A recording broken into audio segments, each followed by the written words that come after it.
super happy and masasabi ko na talagang kahit tumanda ako talagang magiging special po kayo sa puso ko, Mr. C. Maraming salamat. Thank you. Mamaya na ako papasalamat sa'yo. Ladies and gentlemen, sister, kakanta pa yan! Everyone, Mr. Ryan Kayabia, palakpakan naman po natin. Thank you so much, Mr. C. Salamat po. Ay, grabe. Nakakatuwa lang na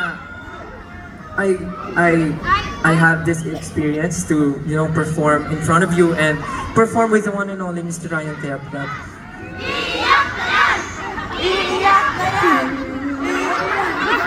Ang OA nyo guys, Pasko ngayon, hindi tayo magiging masaya. Ay, hindi tayo magiging malungkot. Mali, sorry. But again, thank you so much po sa lahat na bumubuo ng Pinoy Playlist Music Festival 2024. And also, I would like to thank BGC Arts Foundation Inc. Maraming salamat po.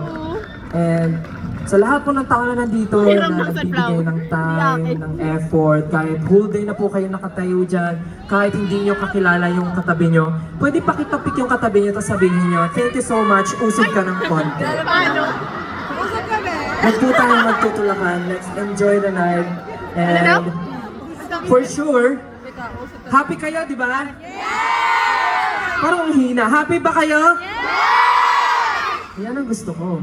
So dahil happy kayo, next song na tayo. For the next song, isa to sa song na kasama sa aking EP. And if